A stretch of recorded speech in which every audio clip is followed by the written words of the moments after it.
आप भी क्या स्ट्रेस्ड हो अपने वर्क प्लेस पॉलिटिक्स से या फिर लाइफ से, कुछ भी प्रॉब्लम से, क्या आप स्ट्रेस्ड आउट हो? एंड क्या आप ये भी जानते हो या फिर सोचते हो कि फ्रेंड्स के साथ अगर मिल के डाउनलोड करें अपने स्ट्रेस तो आपको हैप्पीनेस मिल सकती है? तो प्रोफेशनल बाउंड्रीज भी है। फ्रेंड्स कहाँ मिलते हैं? आपके सोशल फ्रेंड्स हो सकते हैं, जो आपके स्कूल फ्रेंड्स हो सकते हैं, आपके कलीग्स हो सकते हैं, और इनमें से आपको कहाँ बाउंड्री रखने की ज़रूरत है? क्योंकि जो पोल मैंने किया था उसमें बहुत सारे लोग ये एक्सप्रेस कर रहे हैं कि वो अनश्योर ऑफ देयर फ्रेंड्स हैं। हम एक दूसरे के साथ फ्रेंड्स होते हुए भी अनश्योर क्यों हो जाते हैं? बिकॉज हम लोगों के वेवलेंथ काफ़ी डिफ़िकल्ट और डिफरेंट हो जाते हैं over a period of time. Success एक रीज़न हो सकता है, सक्सेस दोनों का सेम नहीं होता। ऑफिस एनवायरनमेंट भी ऐसा होता है कि डिफरेंसेस क्रिएट करते हैं। देन स्टेटस भी एक रीज़न हो सकता है। इसके बावजूद क्या हम फ्रेंड रह सकते हैं? बहुत सारे लोग ऐसे अनइक्वल सर्कमस्टेंसेस से आके भी फ्रेंडशिप मेंटेन करते हैं। थोड़ा सा अटपटा लग सकता है, लेकिन फ्रेंड्स तो फ्रेंड्स होते हैं। हाँ, मेरे स्कूल फ्रेंड्स आफ्टर 40 इयर्स एक ग्रुप में आए हैं क्योंकि उनको लगा कि सबसे ज़्यादा क्लोज तो हम स्कूल में ही थे अपने स्कूल फ्रेंड्स के साथ। वो जो दिन थे वो उनके मेमोरी से हटे नहीं। सोचिए, हमारे बैच में 150 स्टूडेंट्स थी हम लोग, और 150 में एक दूसरे को याद तो नहीं है over a period of time. बहुत सारे लोगों का फेस भी चेंज हो गया है over a period of time. फिर भी हम अपना ABCDE करके सेक्शन हुआ करते थे, और उस सेक्शन के से हम सोचने की कोशिश करते हैं कि क्या था।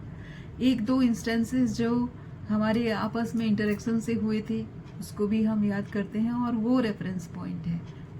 बाकी हमारा आपस में प्यार है, और उस दिन का जो कॉमन पॉइंट है वो हमारे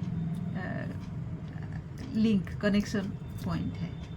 हालांकि आज के दिन में मैं जो सोचती हूँ वो एक्सेप्ट सारे नहीं करते। वो जो सोचते हैं शायद मैं नहीं करती, बट डिफरेंसेस के अलावा भी हम पॉइंट्स मेंटेन कर सकते हैं आपस में दोस्ती। ये हमने डिसाइड किया है। क्या आपने ऐसा कभी सोचा? इतना एक्सपेक्टेशन फ्रेंडशिप से क्यों? वो बाउंड्रीज क्या आप नहीं क्रिएट कर सकते? बाउंड्री कर देने से दूरी नहीं बढ़ती।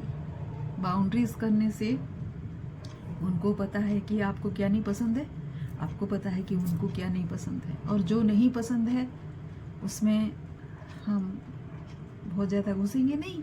यही तो करना है। और डायनामिक्स क्या हैं? एक दूसरे के साथ मिलना जुलना, और बाकी जो डिपेंडेंस है, सोशल डिपेंडेंस, वो एक बहुत बड़ा पार्ट प्ले करता है। शायद हम इतने क्लोज थे या नहीं थे, या फिर आज हम ट्रस्ट कर सकते हैं या नहीं कर सकते हैं, वो सारी बातें हैं। लेकिन हम एक दूसरे को इतने भी टेस्ट नहीं करेंगे, हम थोड़ा सा एक्सेप्ट भी करेंगे। वर्क और फ्रेंडशिप कांट मिक्स, कभी मिक्स भी हो सकता है। बहुत सारी जगह पे शायद नहीं हो सकता।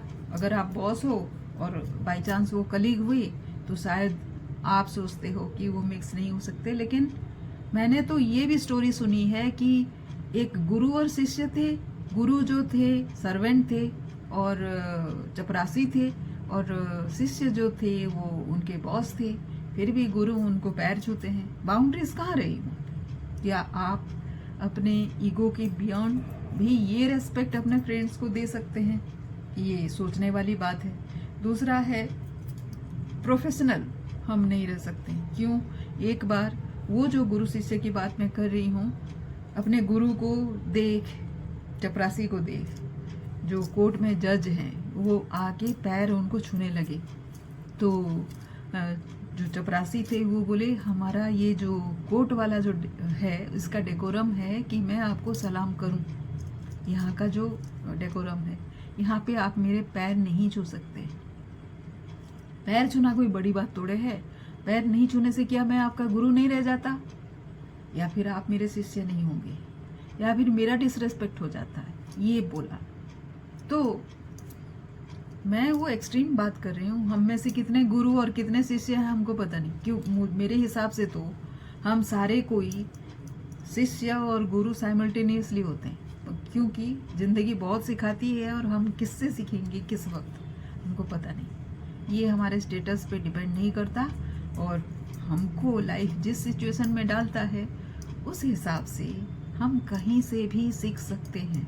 तो जो सिखाता है वो गुरु हुआ, हो सकता है वो आपका दोस्त हो, दोस्त नहीं है तो फिर आपको सिखाएगा कैसे?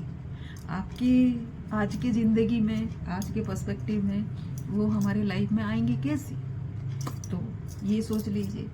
तीसरा है कॉन्फ्लिक्ट हो सकता है उनके साथ काम करने से। मेरा पूछना है कि आप किस लेवल ऑफ माइंडसेट से आते हो?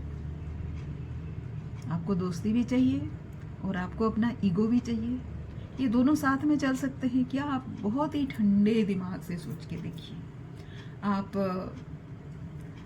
अगर ईगो पे जाएंगे तो कोई रिलेशनशिप नहीं टिक सकती, लेकिन अगर आप ईगो से हट के दोस्ती को दोस्ती की तरह लिए और डाउनलोड करने की बात सोचे, आप बिलीव नहीं करोगे। मेरे बहुत सारे स्टूडेंट्स इसलिए मेरे स्टूडेंट्स हैं क्योंकि उनको कोई फ्रेंड नहीं है, और वो आसानी से उनका माइंड एक्सेप्ट ही नहीं करता कि बिना कोई इंटरेस्ट के कोई फ्रेंड भी हो सकता है। वो तो डिफरेंट बात है, लेकिन आप जिसको एक्सेप्ट करते हो एज ए फ्रेंड, आप देखो कि उनको कैसे आप रिस्पेक्ट कर सकते हो with your trust and responsiveness. कोशिश तो हम अपने खुद पे कर सकते हैं ना, दूसरे से तो नहीं कर सकती।